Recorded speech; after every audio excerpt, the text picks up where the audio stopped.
नमस्कार साथियों। तो आज है 26 अगस्त 2026। दोस्तों, बाजार की सेंटिमेंट आज शुरू जितना बढ़िया हुआ था, क्लोजिंग उतना बढ़िया नहीं था। But the best part is कि निफ्टी 50 आज एक भी सपोर्ट लेवल को ब्रेक नहीं किया। मतलब देखिए, स्क्रीन के ऊपर आपको लग तो रहा है कि 126 पॉइंट की गिरावट, लगभग 0.52% की ड्रॉप आज हमें देखने को मिला। बट जो सपोर्ट लेवल था यानी 24,200, उसको आज ब्रेक नहीं किया। सक्सेसफुली उसके ऊपर क्लोजिंग दिया 24,207 पॉइंट पे, लगभग ½ % गिरावट के साथ। और स्पेसिफिकली अगर हम बात करें, निफ्टी 50 आज मोस्ट ऑफ द टाइम अगर आप देखेंगे 24,250 के ऊपर ही था। बट वो जो एडजस्टमेंट यहाँ पे जो आपको दिख रहा है ना स्क्रीन के ऊपर क्लोजिंग, वो एक्चुअली एडजस्टमेंट है। एडजस्टमेंट के पहले अगर आप देखेंगे 3:25 तक निफ्टी कहाँ पे था, 24,276 पॉइंट पे। तो ये आप काइंड ऑफ आप कह सकते हो इसका लास्ट ट्रेड प्राइस। उसके बाद एडजस्टमेंट होने के बाद ये ड्रॉप हमें देखने को मिला। जैसे कि लास्ट डे हुआ था, याद कीजिए लास्ट डे क्या हुआ था। Most of the time 95% time negative में था, बट एकदम से स्पाइक करके हुआ था क्लोजिंग। तो आज हुआ वैसा ही माहौल देखने को मिला। वैसे आज ओपनिंग उतना बुरा नहीं था जो कि एक्सपेक्टेशन था कि एक डिसेंट ओपनिंग होगा। कल रात से ही गिफ्ट निफ्टी पॉजिटिव में चल गया था, 24,341 पॉइंट पे आज ओपनिंग। उसके बाद उसके ठीक ऊपर 24,378 पॉइंट हिट किया इंटरडे हाई। फिर तो क्लोजिंग जहां पे हुआ वहीं पे आज इंटरडे लो हिट किया। बाकी बात करें बैंक निफ्टी आज most of the time positive में था, पॉजिटिव में क्लोजिंग दिया। सिर्फ बैंक्स मैं कहूंगा आज बहुत बढ़िया मूड में था।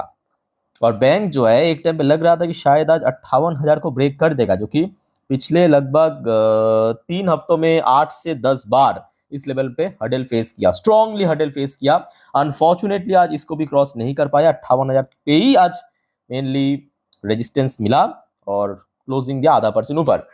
बट दोस्तों, आज बाजार की बेस्ट पार्ट क्या पता है कि आज मैं अगर गलत नहीं हूं कि आपकी पोर्टफोलियो आज पॉजिटिव में क्लोजिंग देना चाहिए। कमेंट करके बताना आज आपकी पोर्टफोलियो की क्या स्टेटस है, क्योंकि बहुत सारे ऐसे शेयर्स है जहां पे ब्रेकआउट हुआ है। आगे हम चर्चा करेंगे उस टॉपिक को। जैसे कि केन्स टेक्नोलॉजी आप देखिए ब्रेकआउट दे दिया, जो आपका पिछले कुछ टाइम से बार बार कह रहा था कि कोई ब्रेकआउट दे सकता है। आज बहुत सारे data centre based company, AI company, उसमें अच्छा मूवमेंट था। बट जो टॉप लाइन सेक्टर्स है जैसे कि निफ्टी 50 के अलावा आईटी सेक्टर में आज काफी करेक्शन हुआ, खास करके बड़े IT stocks Wipro, Infosys, HCL, TCS, उसमें करेक्शन हुआ। निफ्टी नेक्स्ट 50 वही क्लोजिंग के समय एडजस्टमेंट आपको नेगेटिव में दिख रहा है, but most of the time positive में था। बैंक पॉजिटिव में था, mid cap 100, mid cap 500, Nifty 100, ये सब आपके क्लोजिंग के समय नेगेटिव में पहुंचा क्योंकि एडजस्टमेंट हुआ था। Nifty mid cap 50, infra, energy, FMCG, MNC, ये सब आपको जो नेगेटिव में दिख रहा है, इसमें बहुत सारे सेक्टर जो है पॉजिटिव में ही था 3:25 तक। उसके बाद क्लोजिंग के समय थोड़ा डिप करके दिया है, ठीक है। वैसे आज पीएसयू बैंक की सेंटीमेंट काफी बढ़िया था। बैंक ऑफ इंडिया, एसबीआई, सब पॉजिटिव में क्लोजिंग दिया। ऑटो सेक्टर में आज थोड़ा करेक्शन हुआ। मेटल्स सेक्टर दूसरी तरफ बहुत बढ़िया मूड में था, लगभग 1.27% पॉजिटिव में क्लोजिंग दिया। स्मॉल कैप में आज अच्छा मूवमेंट था।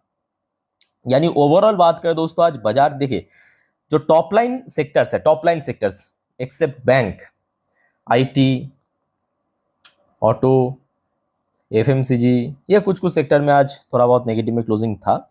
और ओवरऑल बात करें बैंक्स में आज पॉजिटिव में था। इवन बहुत सारे और भी सेक्टर्स इसमें पॉजिटिव आउटलुक देखने को मिला। अच्छा, वैसे कल रात में डॉ जोन्स की बात करें या नैस्डैक की बात करें, दोनों इंडेक्स पॉजिटिव में क्लोजिंग दिया था। आज सुबह से माहौल थोड़ा सा वॉलेटाइल चल रहा है। मतलब डॉ जोन्स की फ्यूचर्स अगर आप देखेंगे, शुरू में तो ऊपर पहुंचा, फिर नीचे पहुंचा, फिर ऊपर, फिर नीचे, अभी फिलहाल पॉजिटिव में चल रहा है। बट दूसरी तरफ नैस्डैक कंपोजिट की जो फ्यूचर्स है वो सुबह से नेगेटिव में चल रहा है, बट स्टिल थोड़ा थोड़ा हमें वॉलेटिलिटी इसमें देखने को मिला, जैसे कि आप देख सकते हो स्क्रीन के ऊपर। तो मतलब आज रात में यूएस मार्केट में थोड़ा सा फ्लैट ओपनिंग होने का बहुत बड़ा चांस है। इस बारे में दोस्तों आज रात की 10:30 की वीडियो में पूरा जानकारी दे दूंगा। अच्छा, अब आइए एशियन पैसिफिक बाजार की क्या हालचाल है देख लेते हैं आज। जापानीज मार्केट, जहां पे मोस्ट ऑफ द इंडेक्स आज पॉजिटिव में क्लोजिंग दिया, टीपीएक्स 500, 100, निक्काई, सारे इंडेक्स। अच्छा, चाइनीज मार्केट भी आज पॉजिटिव में क्लोजिंग दिया, most of the index. Hong Kong की मार्केट भी आज सुबह से बुलिश था। साउथ कोरियन मार्केट भी आज बुलिश था, जिस वजह से आपके डेटा सेंटर, एआई बेस्ड जो स्टॉक्स है जैसे कि नेटवेब टेक्नोलॉजी, आपके G Vernova, Sterlite India, most of this share आज पॉजिटिव में क्लोजिंग दिया। इंडियन मार्केट तो क्लोजिंग के समय खैर थोड़ा सा डिप कर गया, अदरवाइज ठीक ठाक लेवल पे ही था। ताइवानिश मार्केट भी आज बुलिश था। ऑस्ट्रेलियन मार्केट थोड़ा वीक था, ये कचरा भी आज पॉजिटिव में ही था। न्यूजीलैंड की मार्केट ठीक था, मलेशियन मार्केट ठीक था, इंडोनेशियन मार्केट वीक था। सिंगापुर मार्केट वीक था, थाई मार्केट पॉजिटिव में था, यानी कुछ कुछ जगह की मार्केट के अलावा most of the Asian Pacific बाजार आज कहीं ना कहीं पॉजिटिव में क्लोजिंग दिया। अच्छा दोस्तों, आज एक और बेस्ट पार्ट क्या है, जो आपको मैं लास्ट डे भी कहा था, कल रात पे ही तो हमने देखा था कि बहुत सारे जियोपॉलिटिकल टेंशन या अनसर्टेनिटी कम होने के कारण क्रूड ऑयल लगभग $87 पर बैरल समथिंग में पहुंच गया था। कल रात में ही 4% की गिरावट हुआ था। अभी आप देख सकते हो, ये शाम की रियल टाइम डेटा मैं आपको दिखा रहा हूँ, $85.28 पर बैरल, ऑलमोस्ट 2 से 2.5% अभी भी नीचे आ चुका है। तो ऑब्वियसली बात है कि देखिए, क्रूड ऑयल जितना कम रहेगा उतना ही भारत की इकोनॉमी, भारत की शेयर मार्केट के लिए एक पॉजिटिव संकेत है। अब आप कहेंगे सो पॉजिटिव संकेत है, पॉजिटिव हिंट है, तो मार्केट में क्यों इम्पैक्ट देखने को नहीं मिला? तो वो इस बारे में मैं कहूँगा आप तो सही हो, बट ठीक है, आज एफआईएस की डेटा आने दीजिए रात में, उसके बाद पता चल जाएगा। ठीक है, देखिए देखिए, करेक्शन होना बुरी बात नहीं है, बट जब एकदम से नोज ड्राइव होते हैं, क्रैश होता है, वो मैं कहूँगा बुरी बात है, क्योंकि पार्ट ऑफ मार्केट है, करेक्शन होना, रिकवर होना पार्ट ऑफ मार्केट है। ठीक है, अच्छा गोल्ड की बात करें, गोल्ड भी सही है, उसमें भी कोई बहुत बड़ा करेक्शन नहीं हुआ, सिल्वर में भी कोई बहुत बड़ा डिप करेक्शन नहीं हुआ। इवन इंडियन करेंसी की वैल्यूएशन तो बहुत ज्यादा इंक्रीज हुआ। अगर आप देखेंगे इंडियन करेंसी की वैल्यूएशन पिछले 1 महीने की चार्ट में आपको दिखा रहा हूँ, देखिए लगातार गिर रहा था, और पिछले 5 दिन पे आप देखिए लगातार प्राइस गिरा है, मतलब वैल्यू इंक्रीज हुआ। ठीक है, इंडियन करेंसी की वैल्यूएशन में यहाँ पे काफी हद तक बढ़ गया।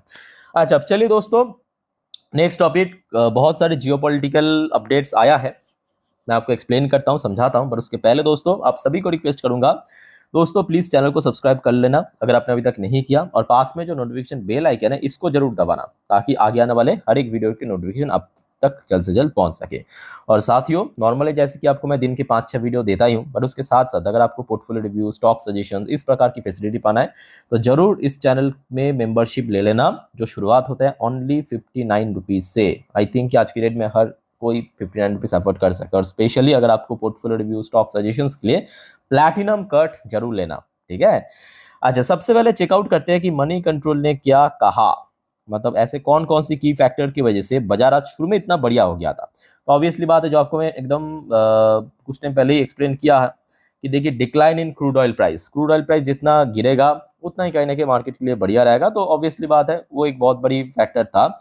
Easing geopolitical concern, second point mention किया, जिस पे आज ओपनिंग काफी बढ़िया था। तीसरा, पॉजिटिव ग्लोबल क्यू, सुबह से एशियन मार्केट भी काफी बढ़िया चल रहा था। FIS buying one of the most important factor, क्योंकि एफआईएस जितना खरीदेगा उतना ही मार्केट में स्टेबिलिटी बनेगा, स्ट्रॉन्ग रिकवरी होगा, बाइंग इन बैंकिंग शेयर्स, तो ये कुछ फैक्टर मेंशन किया। दूसरी तरफ जैसे ही मार्केट में थोड़ा सा नेगेटिव में क्लोजिंग हुआ, मनी कंट्रोल पे कुछ एनालिस्ट ने इसको भी एक्सप्लेन किया है, जैसे कि फर्स्ट पॉइंट मेंशन किया प्रॉफिट बुकिंग। तो मतलब एक बार, और ये ऑनेस्टली कह रहा हूँ सही है, क्योंकि देखिए आज जो मार्केट में सडन ड्रॉप हुआ, इसके पीछे कोई और दूसरा रीजन है ही नहीं, नॉर्मली प्रॉफिट बुकिंग देखने को मिला। नॉर्मली प्रॉफिट बुकिंग मतलब एक सडन पॉइंट तक रेजिस्टेंस फेस किया, रेजिस्टेंस फेस करने के बाद प्रॉफिट बुकिंग हुआ, सिंपल भाषा में। ठीक है, तो प्रॉफिट बुकिंग यहाँ पे मैं कहूँगा एक जेन्युइन फैक्टर है, और टेक्निकल हर्डल, मतलब जो रेजिस्टेंस की मैं बात आपको कह रहा था।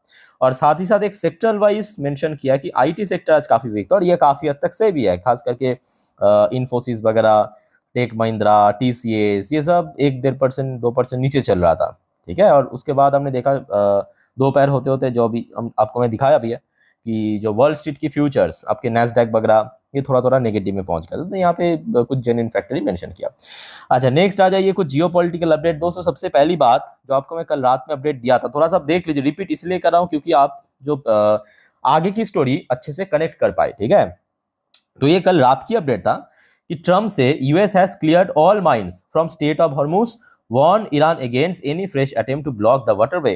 तो कल रात में एक तो ये खबर मिला था कि ईरान और यूएस के बीच एक फ्रेश डिप्लोमेसी हो सकता है, पॉसिबिलिटी है, होगा नहीं होगा बात की बात है, डील होगा नहीं होगा बात की बात है, बट होने का एक बहुत बड़ा चांस है, ऐसा न्यूज आ गया था कल रात में।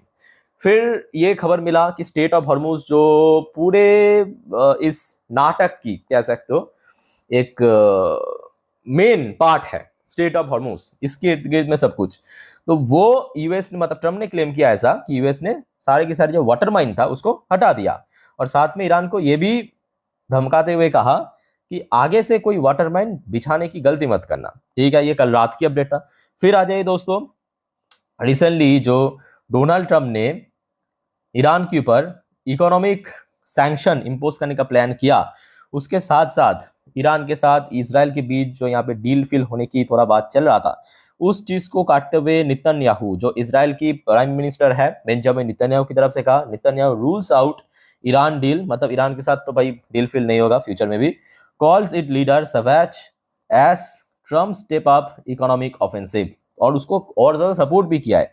मतलब ट्रम्प ने जो इकोनॉमिक ऑफेंसिव मतलब काइंड ऑफ सैंक्शन इंपोज करेगा, बार बार कह रहा था ना कि हम टफेस्ट सैंक्शन इंपोज करेंगे, तो उस चीज को काफी सपोर्ट कर रहा है इजराइल की जो लीडर्स है या अलग अलग जो मंत्रियां हैं, ठीक है।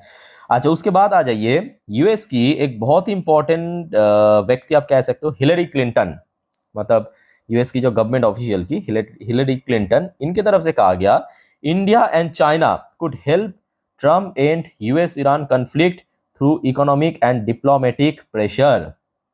तो भारत और चाइना के ऊपर दोस्तों थोड़ा सा भरोसा दिखाते हुए जो यूएस की स्टेट सेक्रेटरी हिलरी क्लिंटन ने कहा कि भारत और चाइना ये दोनों देश है जो यूएस और ईरान के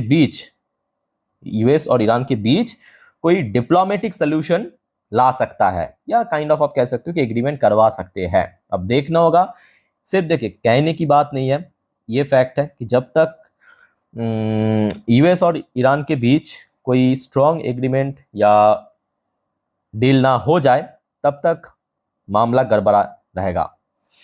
अब कैसा रिस्पॉन्स मिलता है चाइना, भारत या बाकी जगह की तरफ से, वो देखने लायक रहेगा, ठीक है। एक और दोस्तों अपडेट मिला है जो एक्चुअली भारत की इकोनॉमी के लिए बहुत वाइटल है। West Asia war push India gas import bill to 24% in April to July, और ये अप्रैल से लेकर जुलाई की डेटा है, अप्रैल मई जून जुलाई, ये 4 महीने पे जो भारत, आपको पता होगा बाहर से गैस खरीदते हैं, गैस सिर्फ गैस ही नहीं, ऑयल खरीदते हैं, गैस खरीदते हैं, तो उसका जो बिल क्योंकि खरीदता है तो ऑब्वियसली पेमेंट करना पड़ेगा, पहले से पिछले साल से 24% बढ़ गया, क्योंकि गैस जैसे कि क्रूड ऑयल की प्राइस भी बढ़ रहा है, उसके साथ साथ जो नेचुरल गैस है उसका भी तो भाव बढ़ रहा है ना। तो ये कहीं ना कहीं देखा जाए कि भारत की इकोनॉमी को थोड़ा सा स्लो डाउन कर सकता है, ऐसा नहीं कि खत्म कर देगा, बट डेफिनेटली स्लो डाउन कर सकते हैं, ठीक है। तो अब देखना होगा कि अगले हफ्ते जब भारत की जीडीपी डेटा आउट होगा, आई थिंक कि 31 तारीख को, तब पता चल जाएगा कि कितना, क्योंकि वो इंपॉर्टेंट है, ठीक है। तो कुल मिला के देखिए माहौल मैं कहूँगा पहले से बेटर है, बट स्टिल एक अनसर्टेनिटी का माहौल तो है। सो लेट्स सी आगे क्या इंसिडेंट होता है। जो भी कुछ अपडेट आएगा दोस्तों मैं आपको टाइम बाय टाइम दे दूंगा, सिर्फ आप चैनल को सब्सक्राइब करके रखिए सर, अगर आपने अभी तक नहीं किया तो। बाकी वाइंड अप करता हूँ वीडियो को, टेक केयर, बाय बाय, जय हिंद।